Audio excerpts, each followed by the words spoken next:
Alrighty folks, back again. We have a new release review for you today. It is Pink Floyd at Pompeii, 1972. 2 CD set.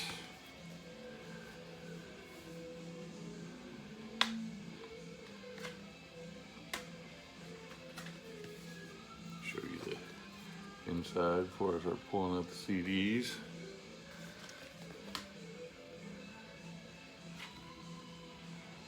Here's your disc 1.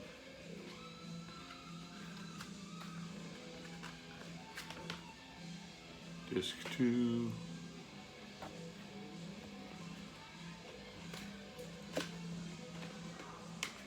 Comes with a little booklet.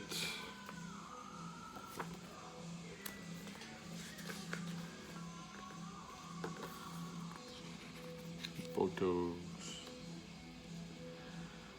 Production. Setup. Photos there. Get the band. I believe that was the original photo that was on the movie poster. So yeah, pretty sparse on the packaging here. Normally, when Pink Floyd re-releases stuff, they usually do a pretty good job with the packaging because it usually doesn't come with any extras as far as outtakes or demos or anything like that. So they usually do a pretty good job with the packaging. Not so in this case here. So I'm just going to give you a brief history of it was originally called Live at Pompeii. It came out in 1972, and the original film, the track listing was the Pompeii intro, Echoes Part 1, Careful with That Axe, Eugene, A Saucerful of Secrets, One of These Days, Set the Controls for the Heart of the Sun, Mademoiselle Nobs, and Echoes Part 2. That was 1972. Then in 1974, they re-released it, and they added some studio shots of them working on Dark Side of the Moon, and you got some studio footage of them working on the Run, Us and Them, and Brain Damage. Then in 2002, they released a director's cut. It did not have the Pompeii intro or the footage of them working on the Run, but it also came with the original film, and then a 10-minute documentary as bonus material on it. And then in 2016, you got the 5.1 surround sound film and CD.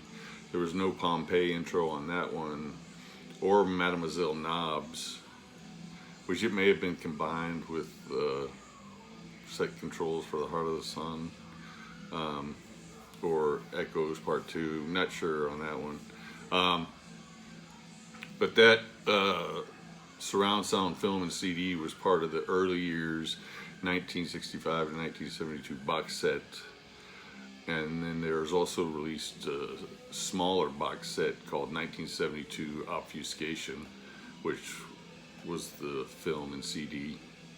And then 2025, you get the 4K resolution that was screened at cinemas in April.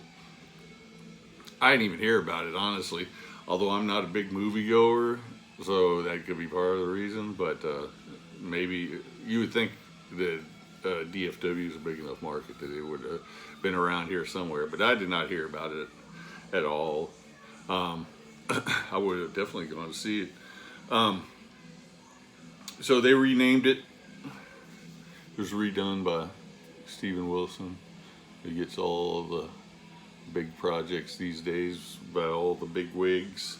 And they renamed it instead of Pink Floyd Live at Pompeii. Now, it was just called Live at Pompeii. Now it's Pink Floyd at Pompeii, 1972. The little Roman numeral down there, since it was filmed at the amphitheater in Pompeii. And so that version, the 4K resolution version, that's the same track listing as the original theatrical version. Then they released a Blu-ray and a DVD separately, which has the theatrical version, and it also has the original 1972 concert on it. Now, like I said, Mademoiselle Nobs is not listed on the original. It's on the Blu-ray and the DVD. It says original concert, but Mademoiselle Nobs is not listed on the track listing. So, like I said, I don't know if it got blended in with Set the Controls to the Heart of the Sun at the end of that one or at the beginning of Echoes Part 2. I'm not really sure on that one, but they both have the theatrical version and the original concert version on. And then for the first time ever, well, besides that box set, you get an individual CD release, also entitled Pink Floyd of Pompeii, and you get there's a 2 LP version also. And now these came with bonus tracks. The bonus track on this one, and on the album also, Careful with That Axe, Eugene, an alternate take. They did do 4 days of recording for this, so I'm assuming that's from one of those days. And then a Saucerful of Secrets, the unedited version, which is about 2.5 minutes longer than the original version. So yeah, I guess that's supposed to make up for the sparse packaging, and it does. I mean, as far as a rating for this one, I'd give it a 9 out of 10. I'm going to deduct a point for the crappy packaging. I'm also going to deduct a point because I do not know why they could not have made a deluxe version that had the LP and Blu-ray or the CD and the DVD. You have to buy them all separately, which doesn't make a lot of sense. Well, it makes a lot of sense if you're trying to get people to spend more money. But yeah, if you buy the LPs, you get the double LP, that's it. You buy the CD, you get CD, that's it. You buy the Blu-ray, same. DVD, same. So you would think that they could have made some kind of like a 3-disc set and put the DVD or Blu-ray on this, or made a deluxe set with the LP and CD and Blu-ray, but they didn't. So I think that's pretty chintzy. But I mean, if you haven't heard this thing, it's considered a masterpiece for a reason. I mean, sonically, it sounds incredible. I mean, the band were arguably at the peak of their powers, heading into start recording Dark Side of the Moon. So yeah, if you're a Pink Floyd fan and you haven't got one of those numerous versions that I listed off, then you definitely want to check this out. I never purchased any of those because I knew that I would never watch it.